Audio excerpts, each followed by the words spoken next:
America first అనే నినాదంతో రెండోసారి ప్రెసిడెంట్ పదవిని చేపట్టిన డొనాల్డ్ ట్రంప్ ప్రపంచ దేశాలకు తలనొప్పిగా మారారు. ఇప్పుడు అమెరికాలోని అక్రమ వలసదారులను తరిమేయాలనే పేరుతో పలు దేశాలపై బెదిరింపులకు దిగుతున్నారు.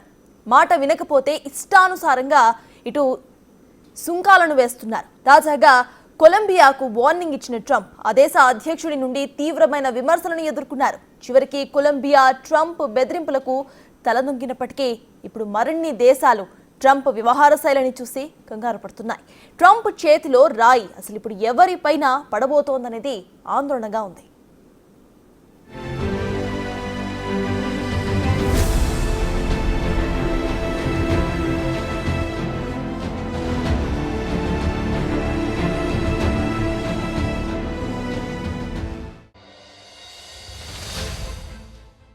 నాలుగు సంవత్సరాల గ్యాప్ తరువాత వైట్ హౌస్ ను తిరిగి దక్కించుకున్న డొనాల్డ్ ట్రంప్ యునైటెడ్ స్టేట్స్ 47వ అధ్యక్షుడిగా జనవరి 20న ప్రమాణ స్వీకారం చేశారు. అదే వేదికపై ప్రపంచ దేశాలనుద్దేశిస్తూ సంచలన ప్రకటనలు చేశారు. పదవి చేపట్టిన మొదటి రోజే డజన్ల కొద్ది ఎగ్జిక్యూటివ్ ఆర్డర్లపై సంతకం చేసి చాలా మందికి షాక్ ఇచ్చారు. ముఖ్యంగా అమెరికాలోని అక్రమ వలసదారులను తమ స్వదేశానికి పంపించే విషయంలో కఠినంగా వ్యవహరిస్తున్నారు. అమెరికాలో ఉన్న అక్రమ వలసదారులను 500 ప్రత్యేక సైనిక విమానాల్లో వారి స్వదేశాలకు పంపేందుకు ట్రంప్ సర్కార్ చర్యలు చేపట్టింది. ఇప్పటికే పలువురిని పంపించి వేసింది. ఈ చర్యలపై ప్రపంచ వ్యాప్తంగా నిరసన వ్యక్తమవుతోంది.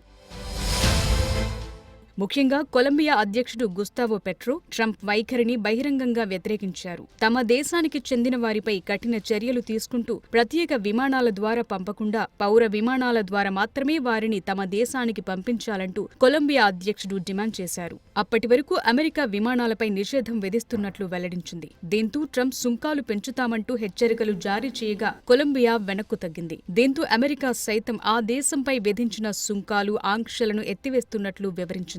ఈ పరిణామానికి ముందు Colombian president Gustav petro America విమానాలకు అనుమతి ఇవ్వకపోవడంతో డొనాల్డ్ ట్రంప్ కొలంబియన్ వస్తువులపై 25% సుంకం నుండి 50% విధిస్తానని అన్నారు. దీంతో పెట్రో అయిష్టంగానే ట్రంప్ చెప్పిన దానికి కట్టుబడి ఉన్నట్లు వెల్లడించారు. అయితే ఈ పరిణామం రెండు దేశాల మధ్య ప్రతీకార సుంకాలకు కారణమయ్యే పరిస్థితికి చేరుకుంది. అమెరికాకు కొలంబియన్ దిగుమతులపై 25% సుంకం సహా తీవ్రమైన ఆర్థిక ఆంక్షలను ప్రకటించిన తరువాత పెట్రో తన నిర్ణయాన్ని మార్చుకున్నారు. అదనంగా ట్రంప్ కొలంబియన్ అధికారులను లక్ష్యంగా చేసుకుని వారికి ప్రయాణ నిషేధం, వీసా పరిమితులను అమలు చేశారు. ఈ చర్యలు ప్రారంభం మాత్రమేనని, ముందు ముందు తీవ్రమైన ఆంక్షలు విధిస్తానని బెదిరించారు ట్రంప్. అయితే ఈ పరిణామాల మధ్య గుస్తావో పెట్రో ట్రంప్కు ఒక ట్వీట్ పెట్టారు.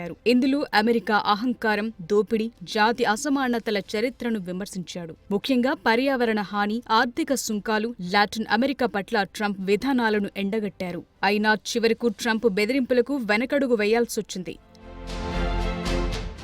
నిజానికి కొలంబియా లాటిన్ అమెరికాలో 3వ అతిపెద్ద అమెరికా వాణిజ్య భాగస్వామిగా ఉంది. అమెరికా సెన్సస్ బ్యూరో డేటా ప్రకారం 2006లో జరిగిన స్వేచ్ఛా వాణిజ్య ఒప్పందం తరువాత 2023లో $33.8 బిలియన్ ద్విమార్గ వాణిజ్యాన్ని, $1.6 బిలియన్ అమెరికా వాణిజ్య మిగులును సృష్టించడం వల్ల కొలంబియాకు అమెరికా అతిపెద్ద వాణిజ్య భాగస్వామిగా మారింది. కొలంబియా తన ఎగుమతుల్లో 1/3 వంతు, జీడీపీలో దాదాపు 4% అమెరికా మార్కెట్పై ఆధారపడింది.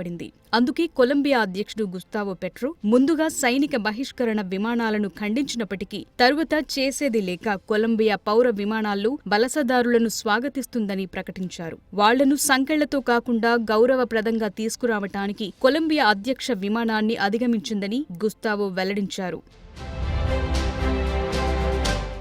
ఇక కొలంబియాతో జరిగిన ఈ చర్చ తరువాత కేవలం కొలంబియా మాత్రమే కాదు, ఏ దేశం తమ పౌరులను వెనక్కు తీసుకోకపోయినా ఇలాంటి చర్యలే తీసుకుంటామంటూ వైట్ హౌస్ వార్నింగ్ ఇచ్చింది. ఈ విషయం అర్థం చేసుకుని అన్ని దేశాలు తమకు సహకరించాలని, అక్రమ వలసదారులను స్వదేశాలకు రప్పించుకోవాలని వివరించింది. అమెరికాలో అక్రమ వలసలను జాతీయ అత్యవసర పరిస్థితిగా ట్రంప్ ప్రకటించిన తరువాత అమెరికా సరిహద్దు భద్రతకు సహాయం చేయాలని అమెరికా సైన్యాన్ని ఆదేశించింది. అక్రమ వలసలకు ఆశ్రయం ఇవ్వటం పై నిషేధాన్ని జారీ చేసింది. అమెరికా పౌరసత్వం లేని తల్లిదండ్రులకు, అమెరికా గడ్డపై పుట్టిన పిల్లల పౌరసత్వాన్ని రద్దు చేస్తూ చర్యలు తీసుకుంది. అయితే అక్రమంగా అమెరికాలోకి ప్రవేశించిన వారందరినీ ఖైదీల్లా సంకెళ్లు వేసి విమానాలను ఎక్కించడంపై సర్వత్రా విమర్శలొస్తున్నాయి.